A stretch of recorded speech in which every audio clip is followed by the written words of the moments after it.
let's talk buyer expectations. So you're a home buyer. You are getting ready to start this journey of buying a house, and you're just not sure where to start, what to expect, who to contact first, all of the things. Stay tuned because we are going to talk about that step by step. Hey there, I am Christina Sparks, realtor with Real Broker, owner, House of Sparks. Okay, so today we're talking about the buyer journey. And if you are looking to buy a house, you don't know what really to expect for when you start this journey, let's get into it. All right, so let's set the scene, tell the story, right? So you're a home buyer, you are wanting to start the process. What's the first thing? What's the first thing that you do? What should you expect? A lot of times a buyer will click on a house online asking for more information. This is scenario one, right? When you do that, you get a random agent, whether that's from like realtor.com or Redfin or Zillow. If you hit that inquiry button, you're going to have an agent calling you quickly. So now whether you want to work with that agent or not, it's a whole other story. You can watch this video on how to pick an agent. But today we're going to go a little bit we're going to go past that step on picking an agent and kind of trickle down the steps on what to expect after that. Okay, so whether you have hired an agent that you know, whether you have clicked online and are talking to a random agent, whether you are just trying out some agents because you're not really sure who to use, here's what you should expect when you start working with your agent. If your agent hasn't told you already, you need to be pre-approved. You need to talk with a lender and you need to have that pre-approval so that you understand that financial side of it before you start digging into the home side of it. So after that, once you actually find a property, especially if you're online and you're clicking at learn more or find me an agent or whatever on a certain property, the first thing your agent will have you do is review the documents. With every single property on the MLS, there are documents available. There should be seller disclosures, a measurement disclaimer. Sometimes there's an aerial shot that will show you the plot lines of the property, whether it's in a neighborhood or it has 5 acres.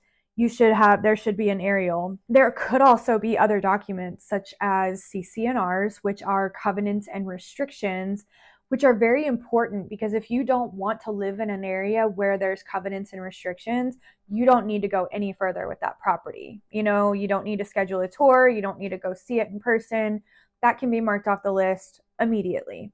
And that's the whole point of reviewing the documents, right? Is making sure that this is a property that you want to pursue. So you have the CC&Rs and you also could have, a features list, an update list.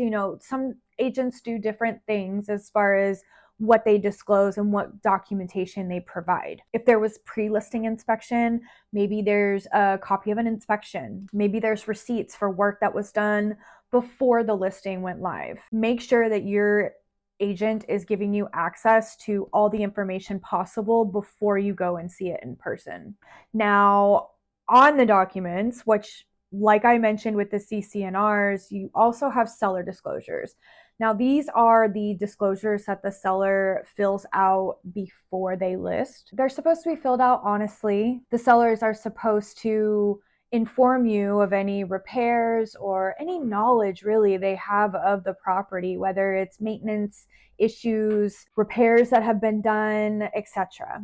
So when you're going through those seller disclosures, you should be able to understand how old the roof is, what the utilities are, how old the HVAC is, how old the water heater is. All of this information should be available to you, and maybe it eliminates that property and maybe it keeps it on the list. The point is that you are reviewing the documents and understanding a little bit more about the property before you're scheduling tours and seeing it in person.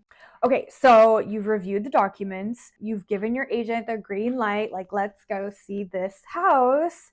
And so your agent is going to schedule a tour. And more than likely, if you have not done so already, the agent you're deciding to work with will have you sign an agreement, either a buyer agency agreement or a touring agreement. If you want to learn more about why this is required, these changes all went into effect in August 2024. It was a whole big news story. You can watch the video here that I did last year after the changes went into effect. But as of now, buyers do have to sign an agreement before they are allowed to tour houses. And that is on the agent's side. The agent has to do this. It is a requirement. We can get fined, we can lose our license. It just has to be done.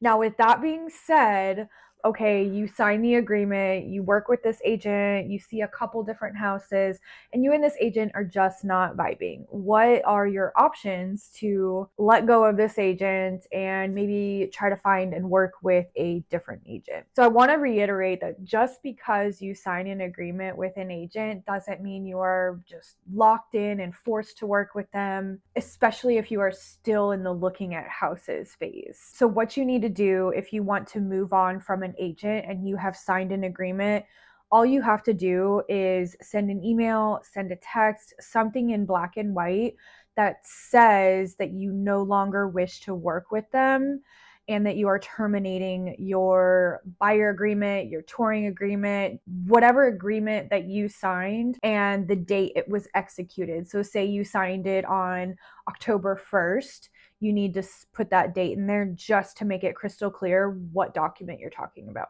Now, just to recap, I know I've given you a lot of information. So just to recap, we are talking about what to expect as a buyer. You're walking onto the scene fresh as a new buyer and you just don't know what to expect. So here are the things that you should be expecting in a nutshell. You should find your agent, whether that's online through a house inquiry or it's somebody that you found on the street, whatever. You have your agent, you make the inquiry on the house, you request, well, your agent should send you the documents, the seller disclosures. You should ask the questions. You should do all of the preliminary due diligence you can do before anything else, before the next step. Once your due diligence is done, schedule your tour. Your agent will have you sign an agreement if you haven't done so already. And if you decide you don't want to work with this specific agent, all you have to do is terminate your contract. And that is what you should expect as you get started with the home buying process. Of course, there is so much more to the home buying process. So stick around, explore on my channel. I do have a first-time home buyer playlist. I do have like a vocab playlist where you can learn the lingo when it comes to buying a home. If you have any questions, feel free to reach out. Even if I'm not in your state, I will do everything I can to help you out. Have a great day.